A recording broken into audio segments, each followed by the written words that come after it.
Fungu la 14, ikawa hapo alipokwenda kukaa naye, huyo mwanamke akamtaka ili aombe shamba kwa baba yake, na huyo mwanamke akashuka katika punda wake. Kalebu akamuuliza, una haja gani itakayo? Mwanamke akasema, nipe baraka, kwa kuwa wewe umeniweka katika nchi ya Negebu, basi unipe na vijito vya maji pia. Kalebu akampa vile vijito vya maji vya juu na vijito vya chini. Unamwona Kalebu bado ni mzee mwenye huruma katika umri wake wa uzee.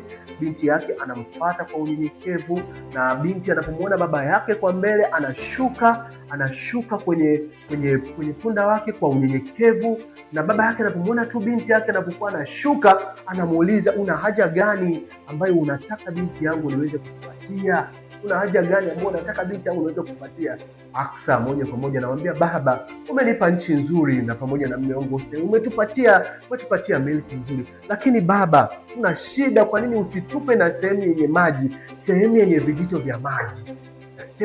Tupatie baba sehemu yenye vijito vya maji. Ombi la unyenyekevu, ombi la Aksa kwa baba yake linakuwa ni ombi zuri, linakuwa ni ombi ambalo linapata kibali mbele ya Kalebu, na Kalebu anatimiza ombi hilo, anawapatia majibu, anampatia binti yake hasa jibu pale pale, anamwambia, binti yangu, nimekupeni vijito vya juu pamoja na vijito vya chini vya hiyo nchi ya Negebu, vyote ni mali yenu, nendeni mkaishi kwa amani. Mungu wetu ni Mungu ambaye anatamani tuende kwa unyenyekevu mbele zake, tunyenyekee mbele zake, tumlilie, tuombe mahitaji yetu.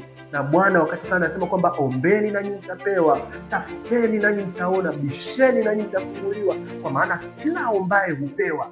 Na wakati fulani Bwana anauliza, kama ninyi waovu mnaweza mkawapa watoto wenu vipawa vivyo vyema wakiwaomba, anasema kwamba mtoto wako aweze kukuomba ukate ukampa jiwe, aweze kukuomba samaki ukampa nyoka. Vipi kuhusu mimi Baba yenu wa mbinguni? Vipi kuhusu mimi Baba yenu wa mbinguni? Na uweza nikawapa ninyi vipawa vyema. Yeremia anaandika kwamba mawazo yake ni mema siku zote, kutupatia sisi siku zenye furaha, kutupatia sisi siku zenye amani, kutupatia sisi siku zenye matumaini, kutupatia sisi siku zenye furaha. Hatujamuomba Bwana kama binti huyu Aksa alinyenyekea mbele za baba yake, akamwomba na baba yake akamsikia.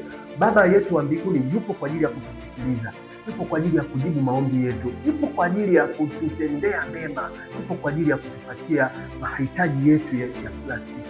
Mimi ninakualika popote pale ulipo, ungana na mimi katika saa hii kumuita Bwana katika jambo lote, kumuita Bwana katika jambo lote ile ambalo unatamani Bwana aweze kutendea katika maisha yako. Mwite Bwana, usichoke, lia mbele zake, nyenyekea mbele zake, ungama mbele zake, na Mungu wa mbinguni atakusikia. Hayo ni machache katika kitabu cha Waamuzi.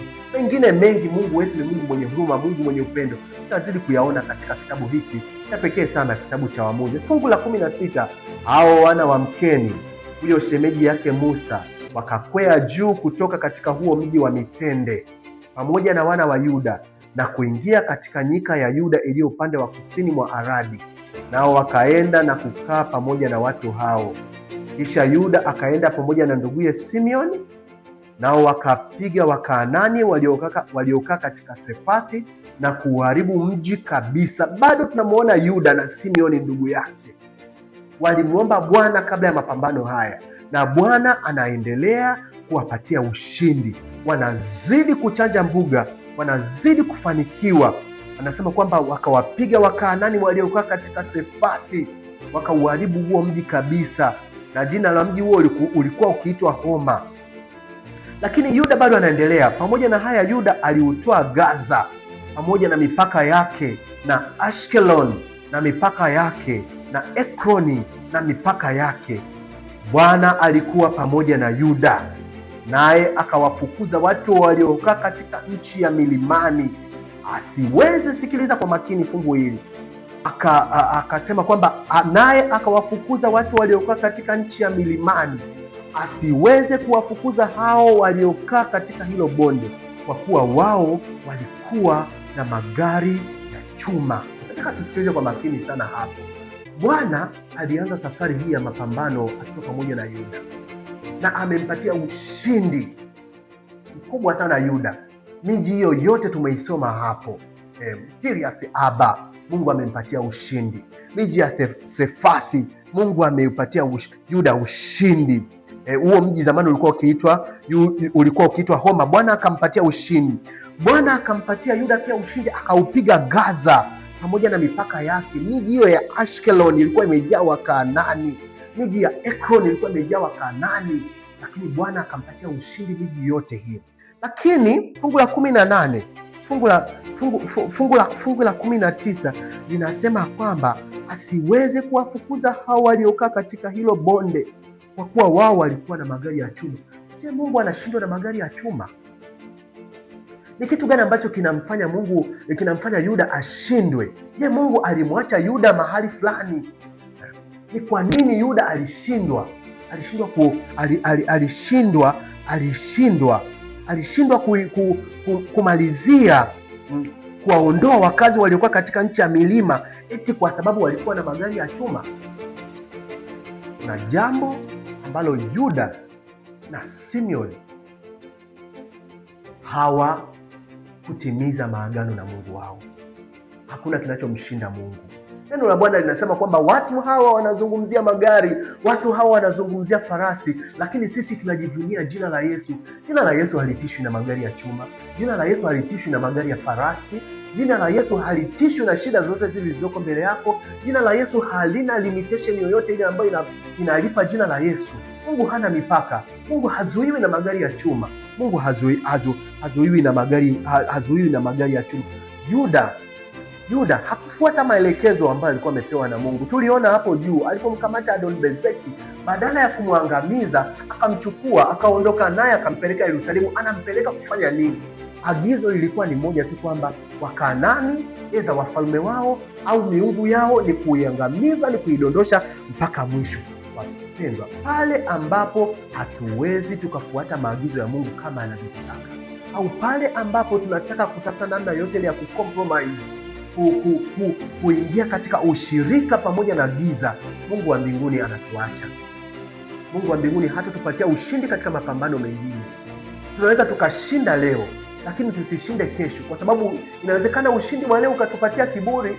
Unawezekana ushindi wa leo ukatufanya tuanguke kesho. Hivyo hii inatukumbusha kwamba kila siku iitwapo leo katika safari yetu ya Ukristo ni safari ya mapambano, ni safari ya kuisikiliza sauti ya Mungu, ni safari ya kusikiliza Mungu wetu anataka tufanye nini. Mungu wetu anataka tumwangalie yeye nyakati zote, anataka tufuate maelekezo yake kila siku. Pale ambapo tutakwenda kinyume, basi tutapata tu excuse kama Yuda alivyopata sababu hiyo, kwamba kusema kwamba walikuwa na magari ya chuma, lakini hiyo haikuwa sababu mbele za Mungu. Fungu la 20, kisha wakampa huyo Kalebu Hebroni kama alivyonena Musa, naye akawafukuza wale wana watatu wa Anaki.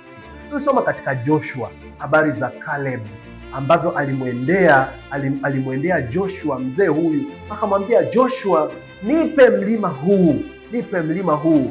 Na katika mapambano haya yanaelezewa katika kitabu cha Waamuzi 1, Kalebu yuko ndani ya mapambano haya. Kwa imani kubwa Kalebu anachukua urithi wake, wakampa Kalebu Hebroni kama alivyokuwa amemnenea Musa. Lakini fungu la 21 na mafungu mengine ambayo yanaendelea hapo mbele, mafungu ambayo yanatia simanzi kwa makabila mengine ya Israeli.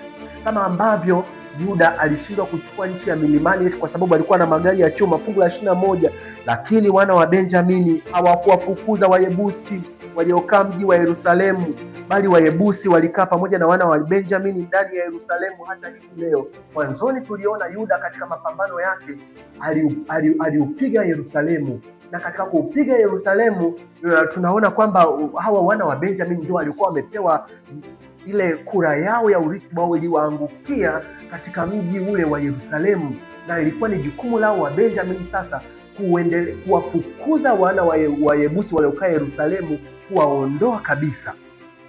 Lakini wao walipopewa hiyo sehemu ya Yerusalemu hawakuweza kuwafukuza Wayebusi. Wayebusi tena wakarudi, wakawa wanarudi kidogo kidogo, mwishowe wakawazidi nguvu wana wa Benjamini, wakalazimika kuishi nao. Fungu la 22, nyumba ya Yusufu nao walikwea kwenda juu ya Betheli, naye Bwana alikuwa pamoja nao. Kisha mbali ya Yusufu wakatumwa watu waende kuupeleleza Betheli, Jina la mji huo hapo kwanza ulikuwa ukiitwa Luzu. Au wapelelezi walimwona mtu atoka katika huo mji, wakamwambia, tafadhali utuonyeshe maingilio ya mji huu, nasi tutakutendea mema. Basi akawaonyesha maingilio ya mji, nao wakaupiga huo mji kwa makali ya upanga. Lakini huyo mtu walimwacha aende zake na watu wote wa jamaa yake. Huyo mtu akaenda katika nchi ya Wahiti, akajenga mji, akaliita jina la huo mji Luzu, nayo ndilo jina lake hata hivi leo. Tunaona makosa mengine yanafanywa na wana wa nyumba ya Yusufu.